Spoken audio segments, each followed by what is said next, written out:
আসসালামু আলাইকুম। এটেন বাংলা সংবাদে সবাইকে স্বাগত জানাচ্ছে অনামিকা হাসান পুনম।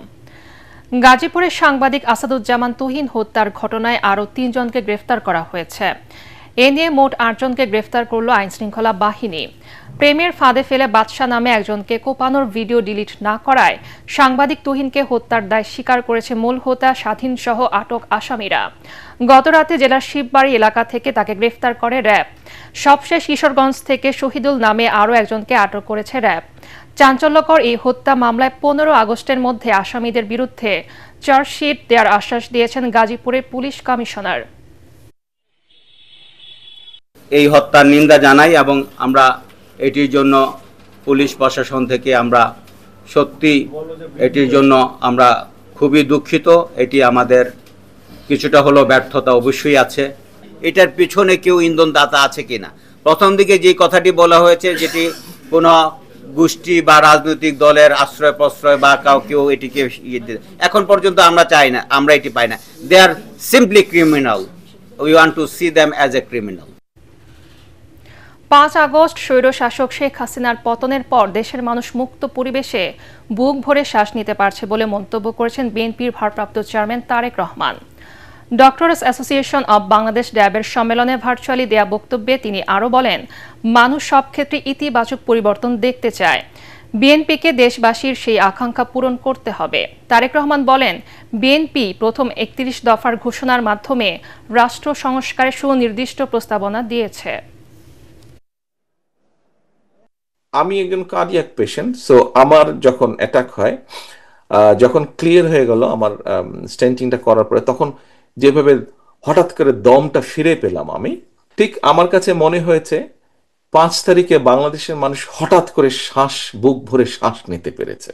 তারপরে কিন্তু মানুষ কি চায়? মানুষ চায় সামনের দিনগুলো যাতে ভালো হয়।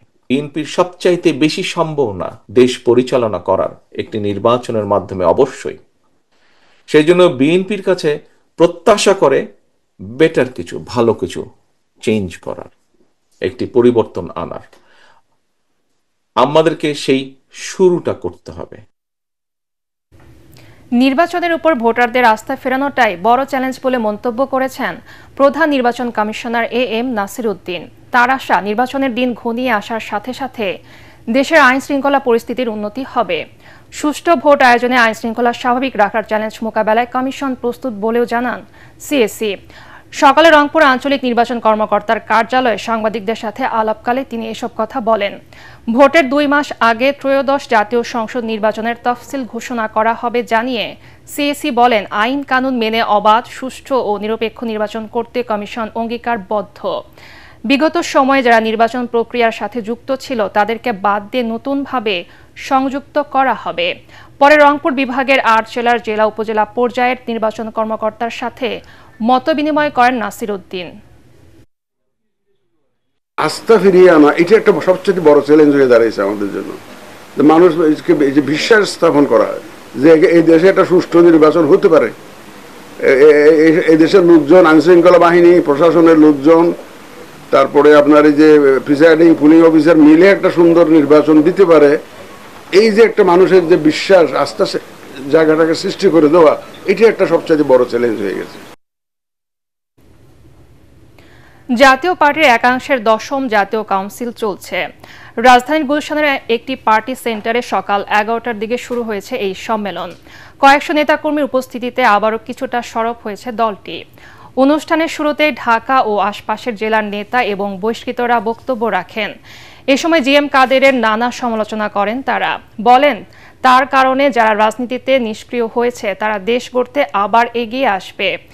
এই সম্মেলন জাতীয় পার্টিকে ঐক্যবদ্ধ করবে বলেও মনে করেন তারা। এতে উপস্থিত আছেন ভারপ্রাপ্ত চেয়ারম্যান আনিসুল ইসলাম মাহমুদ, শীর্ষ নেতা আনোয়ার হোসেন মঞ্জু, রুহুল আমিন হাওলাদার, বাবলা সহ অনেকেই।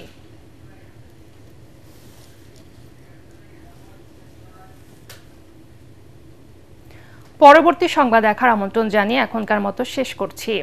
এটেন বাংলার সংবাদ ইউটিউবে দেখতে ব্রাউজ করুন, youtube/ATN বাংলা নিউজ। ধন্যবাদ সবাইকে।